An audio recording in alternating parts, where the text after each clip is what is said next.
रीवा जिले के कलेक्ट्रेट परिसर के सामने बीते कई दिनों से आमरण अनशन पर बैठे संतोष कुमार तिवारी का अनशन समाप्त हो गया। नगर पुलिस अधीक्षक डॉक्टर ऋतु उपाध्याय और सिविल लाइन थाना प्रभारी पुष्पेंद्र मिश्रा मौके पर पहुंचे और उन्हें जूस पिलाकर अनशन तोड़वाया।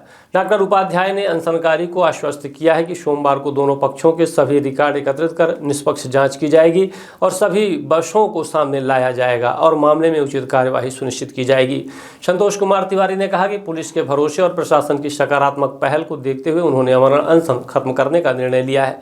उन्होंने कहा, मैंने पुलिस के आश्वासन पर अनशन समाप्त किया है, लेकिन अगर न्याय नहीं मिला तो फिर से मजबूर होकर आमरण अनशन शुरू करूंगा। इस दौरान मौके पर स्थानीय नागरिकों और सामाजिक कार्यकर्ताओं की भी भीड़ मौजूद रही, जिन्होंने संतोष तिवारी के हौसले को और प्रशासन की तत्परता की सराहना की। मेरी बसों को जो बसों हमारी गायब थी, दर्शन सिंह परिहार ने लिया था, उसके लिए सोमवार को वो इंदौर से रीवा आ जाएगा और हमें यह आश्वासन दिया है कि सोमवार के दिन सारा आपका मामले का निपटारा हो जाएगा। आप भूख हड़ताल भी थे, आमरण अनशन थे, किसके द्वारा आश्वासन दिया गया है?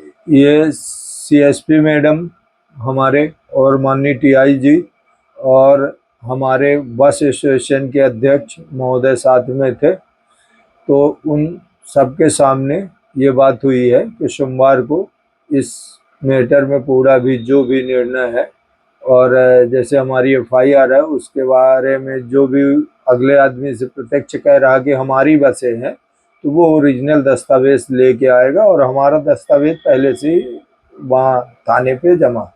तो किन सीएसपी के द्वारा आपको आश्वासन दिया है? कौन सीएसपी के द्वारा आश्वासन दिया गया आपको? हमारे रीवा नीतू उपाध्याय जी और हमारे पुष्पेंद्र मिश्रा जी टीआई और हमारे बस एसोसिएशन के अध्यक्ष प्रहलाद सिंह, प्रमोद दादा, रमेश तिवारी और हमारे और कई समाज सेवी थे, जिनके सामने ये सब बात हुई। कब से आपकी समस्या चली आ रही, कब से आप परेशान हैं इस विषय को लेकर के आपको अनशन में बैठना पड़ा? ये हमारी समस्या 28 फरवरी 2025 से है। मैं इंदौर गया था और इंदौर से आने के बाद एक डॉक्टर की मृत्यु हुई, उसके बाद से ही सारी समस्या हमारी शुरू हुई। तो उनके लोगों द्वारा भी कई आरोप लगाए गए हैं, चेकअप का क्या कैसे मामला, क्या कुछ मामला है? हाँ, एक 62 लाख का चेक हमने उनको दिया था जो बाई सिक्योरिटी के 1 फरवरी 2025 को, और जिसका हमने 73 लाख रुपए 11 फरवरी को उनको आरटीजीएस कर दिए थे। मैंने 28 फरवरी को चेक लेने के लिए इंदौर गया था और उनके यहाँ ही रुका था, उन्होंने ही इलाज में हमें रोका था। 28 फरवरी से मैं रुका था 1-2 तारीख तक, 2 तारीख को वहाँ से चले और 3 को मैं रीवा आया और 3 को ये कांड हो गया। उसके बाद उनकी हमारी मुलाकात हुई 5 मई को। जब हमने चेक मांगा तो बोले चाचा जी चेक दे दिए हैं।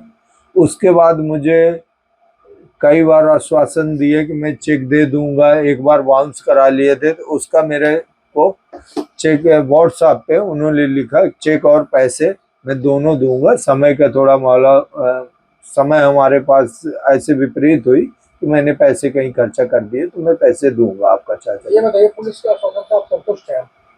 हम अभी पुलिस के आश्वासन से फुल संतुष्ट है। हमें लगता है कि न्याय मिल जाएगा। अगर न्याय नहीं मिला तो अगला कदम क्या होगा? न्याय नहीं मिलेगा तो अगला कदम मैं पुनः आमरण अनशन पे जाऊंगा और इस बार जाने में मैं किसी भी तरह से फिर वापस नहीं आऊंगा, क्योंकि मैं कई बार धोखे खा चुका हूँ।